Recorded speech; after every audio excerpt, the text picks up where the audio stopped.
Hello everyone, welcome back to our wonderful सा channel the SM Academy. कैसे हो आप लोग? Very good afternoon, very good evening, very good morning, जिस time पे भी आप इस वीडियो को देख रहे हैं। आज के वीडियो में हम डिस्कस करने वाले बहुत इंपॉर्टेंट टॉपिक मोमेंटम को, laws of conservation of momentum को डिस्कस करने वाले।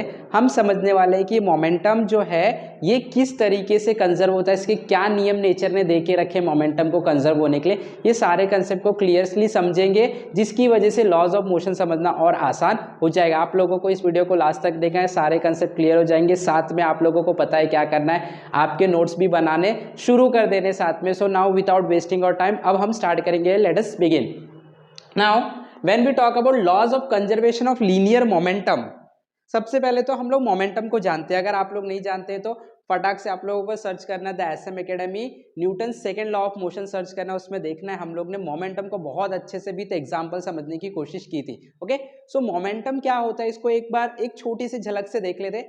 मोमेंटम का मतलब होता है it is the effect of force which is obtained by multiplying mass and velocity. जब भी कोई भी ऑब्जेक्ट चलता है तो वो अपने साथ, कोई ऑब्जेक्ट है, ये एक ऑब्जेक्ट है, जब ये आगे की तरफ बढ़ेगा तो ये अपने साथ इसका खुद का मास है और साथ में क्या लेके चलेगा, वेलोसिटी लेके चलेगा। और ये दोनों का जो प्रोडक्ट होता है, मास और वेलोसिटी का जो प्रोडक्ट होता है, वो फाइनल रिजल्ट देगा, हम लोगों को एक रिजल्ट देगा।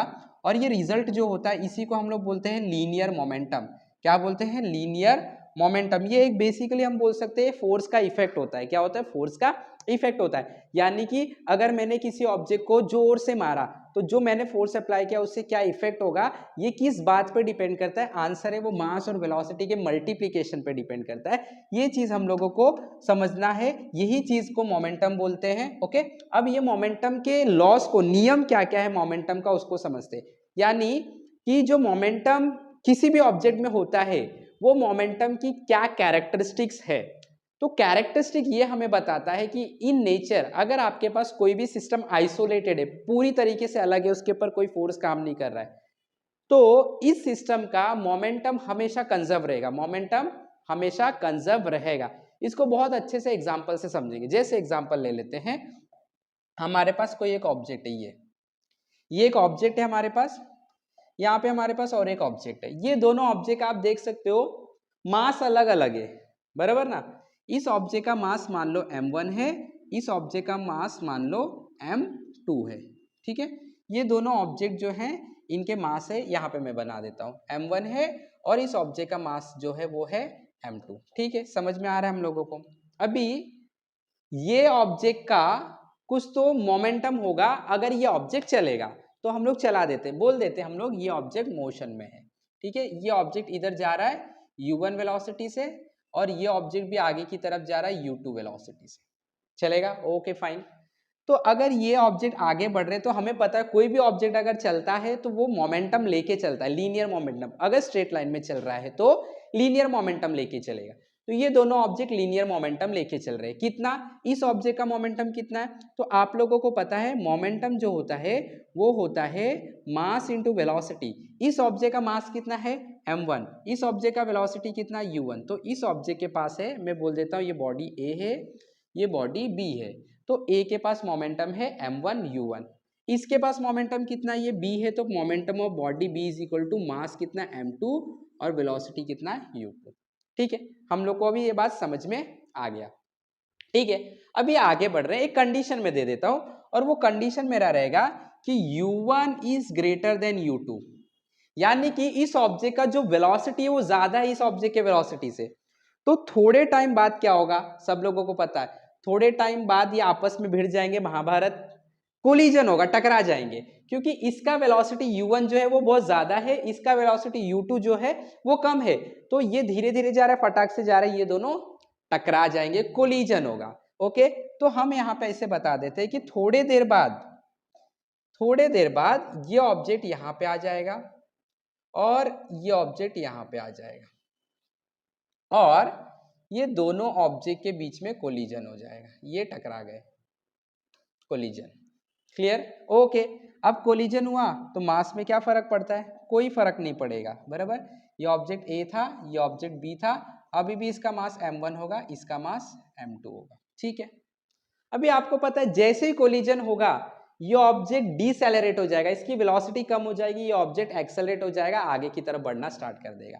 तो ये जो ऑब्जेक्ट है आपका बी ऑब्जेक्ट, ये आगे की तरफ बढ़ेगा, ये ऑब्जेक्ट डिसेलरेट हो जाएगा, पीछे की तरफ बढ़ेगा टकराने के बाद। ठीक है, चलो ऐसे हम लोग बता देते हैं कि यहाँ पे सिर्फ टकरा रहा है, क्या हो रहा है वो बाद में। ठीक है, अब इसके बाद क्या होगा आप लोगों को पता है, इसके बाद ये दोनों ऑब्जेक्ट जो है, ये ऑब्जेक्ट पीछे की तरफ जाना स्टार्ट कर देगा। बना लेते हैं, यहाँ पे एक ऑब्जेक्ट है ये वाला, और एक ऑब्जेक्ट यहाँ पे, ये दोनों ऑब्जेक्ट का नाम क्या है, इसका नाम ए है, इसका नाम बी है। ओके, समझ में आ रहा है हम लोगों को थोड़ा बहुत। अब आप लोगों को पता है टकराने के बाद ये ऑब्जेक्ट जो है वो आगे की तरफ जाने लगेगा, ये ऑब्जेक्ट जो है इधर की तरफ जाने लगेगा टकराने के बाद।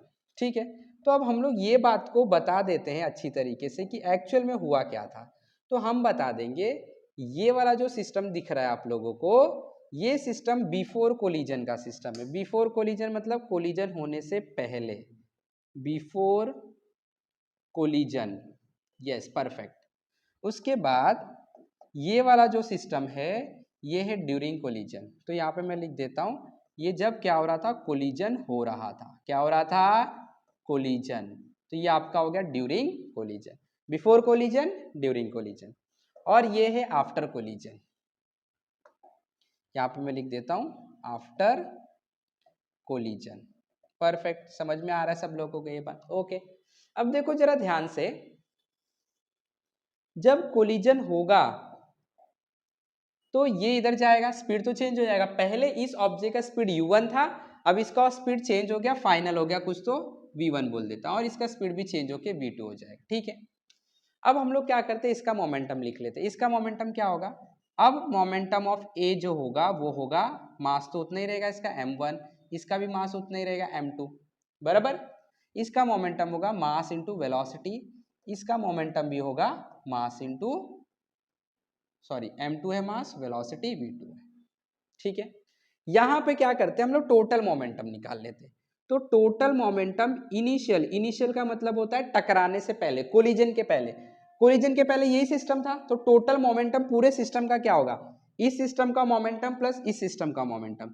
तो ये सिस्टम का मोमेंटम है m1 u1 प्लस इस सिस्टम का मोमेंटम है m2 u2, यानी कि कोलिजन होने से पहले ये पूरे सिस्टम का जो मोमेंटम था वो था m1 u1 और m2 u2 का एडिशन। ठीक है, कोलिजन होने के बाद जो मोमेंटम बना वो फाइनल मोमेंटम, वो कितना होगा देखो, m1 v1 plus m2 v2। ठीक है, अब देखो ये जो हम लोग का कहानी चल रहा है, इसको वापस से एक बार क्विकली देख लेते।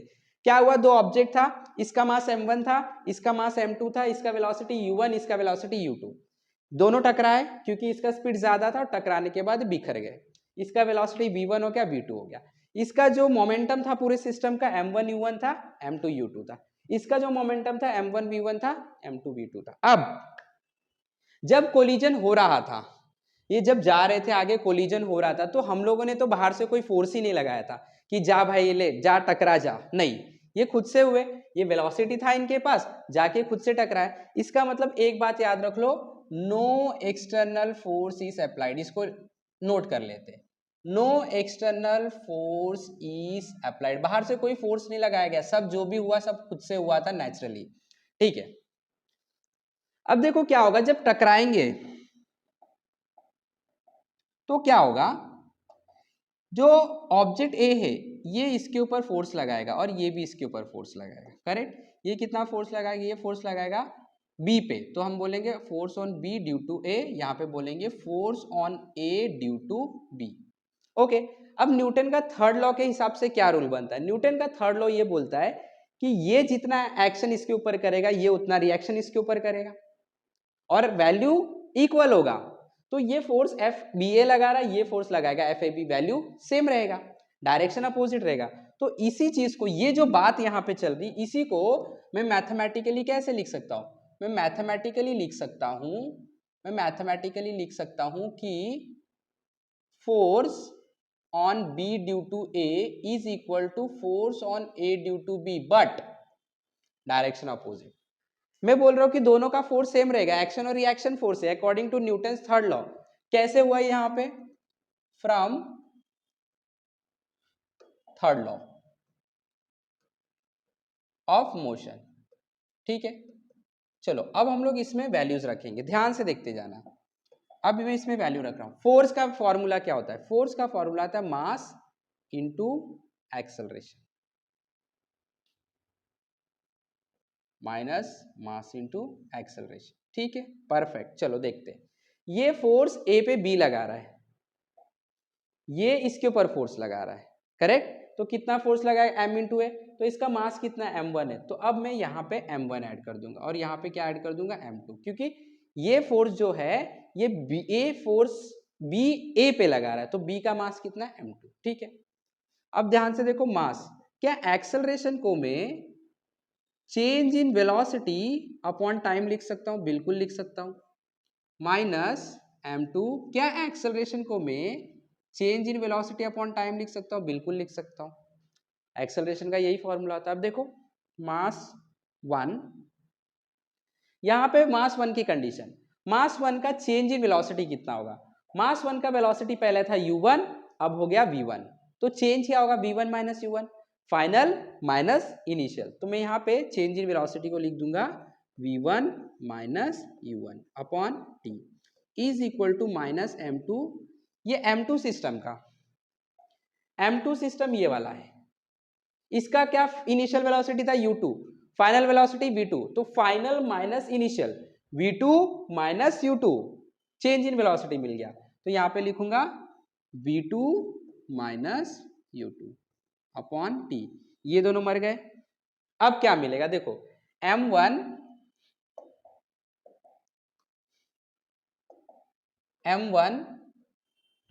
v1 minus u1, v1 minus u1 is equal to minus m2 v2 minus u2।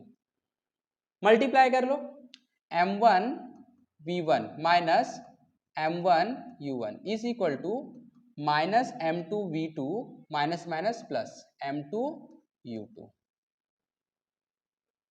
Right, अब देखो क्या करना है, मैं ये वाले टर्म को उधर भेज देता हूं, m1 v1 ऐसे रहने दिया, इस टर्म को इधर बुला लेता, माइनस में इधर आएगा तो प्लस में हो जाएगा, m2 v2 is equal to, ये ऐसे रहने दो m2 u2, ये टर्म को उधर भेज देता हूं, माइनस में इधर आएगा तो प्लस हो जाएगा m1 u1। अब थोड़ा सा अरेंज करके लिख देता हूं, ये टर्म को इधर लिख देता, ये टर्म को इधर, क्योंकि दोनों का मतलब देखो यहाँ पे क्या है? सेम है। तो यहाँ पे लिख देता हूं m1 u1 plus m2 u2 is equal to m1 v1 plus m2 v2। अब इस चीज को ध्यान से देखोगे आप लोग और आपको ये पता चलेगा m1 u1 plus m2 u2, m1 u1 plus m2 u2 क्या था? सिस्टम का इनिशियल मोमेंटम था, कोलिजन होने के पहले का मोमेंटम था, तो इसको मैंने लिख दिया momentum initial is equal to m1 v1 plus m2 v2, m1 v1 plus m2 v2 collision होने के बाद का मोमेंटम था, तो यहाँ पे लिख दिया फाइनल मोमेंटम। अब देखो जरा ध्यान से, ये क्या बता रहा है? ये बता रहा है कोलिजन होने के पहले का मोमेंटम और होने के बाद का मोमेंटम कैसा है? इक्वल है। अच्छा, कब इक्वल है? When no external force is applied, अगर आप इसके ऊपर बाहर से हाथ से फोर्स लगा देते, किसी एक्सटर्नल फोर्स किसी तरीके से लगा देते, तो ये वाला कंडीशन आपको मिलता नहीं। तो ये कंडीशन तभी मिलता है जब बाहर से कोई फोर्स काम नहीं कर रहा है। ये भी वही बात बता रहा है, initial momentum is equal to final momentum. तो अब जब मेरे को बात समझ में आ गया सब, तो मैं लॉस किस तरीके से आप लोगों को बताऊंगा या आप किस तरीके से बताओगे? आप बोलोगे when no external force is, when no external, बाहर से कोई फोर्स नहीं काम कर रहा, when no external force is acting on an isolated system,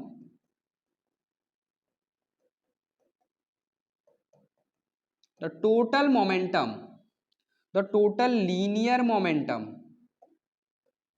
the total linear momentum of the system is conserved। इसी को हम लोग बोलते हैं laws of conservation of linear momentum. यही रूल है नेचर का।